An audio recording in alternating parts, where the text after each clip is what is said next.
Man, how do you even work this thing? Bro, you're not putting it in right. Alright, boom, we got it. Aw, snap. I forgot the popcorn. Yo, what's the word? Welcome to What's the Word with Jonah. And the word is that we have a special guest. I'd like to introduce you. Derek, what's the word, man? What's the word, man? How you doing? I've been alright. How you been? So the word is mental health. And before we go and dive into that real quick, we'd like to introduce ourselves. So my name is Jonah Belance. I am a rising sophomore at the University of Louisville on the nursing track with a major in psychology and nursing. All right, and we are doing the SHPEP program. And we would like to dive in, unveil the veil of mental health today. And both of us are doing mental health, but with different subjects. And then my mental health case is mental health issues in marginalized colored communities. So we're going to be diving in today. All right, so I don't have a computer with me or statistics, but I do know that during COVID, there was a loss of healthcare and there was a lack of people who didn't have the funds or in impoverished communities who didn't have access to those mental health care facilities. And, sometimes we go through the days, and the lack of access to these healthcare facilities and not getting the treatment that they need. I have a question for you. So, do you have any specific experiences that you would like to share in terms of like mental health, in in a minority, affiliated area? Yes, for sure. Trying to figure out how I can attack this question.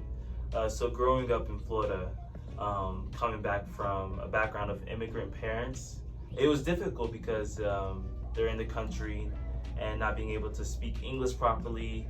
Some of my siblings, they grew up on speaking Haitian Creole, so it was also difficult for them to speak English as well because English is not their first language.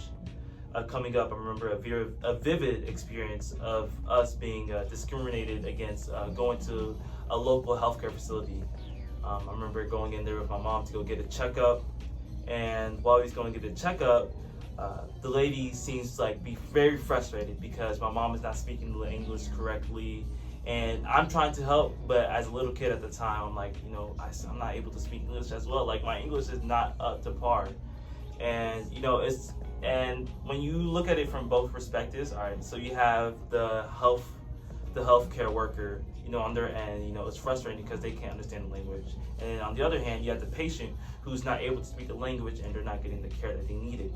So I feel like it goes both ways for the healthcare to be competent, culturally competent as well, and having understanding and patience.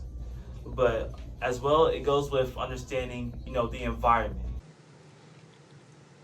Hey, unprofessional here, but my video did corrupt. As I was saying, there's a bigger picture when it comes to providing service to patients with different backgrounds. Remember to be a kind soul to each of your patients who step into your office. You may not remember what you did or said to them that helped them through their needs, but they'll remember it every time they step in because you provided a safe space for them to express themselves and be comfortable. Thank you. And I feel like being a provider in healthcare, we're able to provide a good influence to those children in the community. And we're trying to serve a bigger picture in the healthcare field. Thank you. Really like that answer. That was a good answer. Yeah. All right. Thank you for listening to this podcast. And today is What's the Word? The word is SHPEP. And I'm here with my boy Derek. Thank you, Derek. Appreciate you for having me on. No worries. Aw, man, it's really over?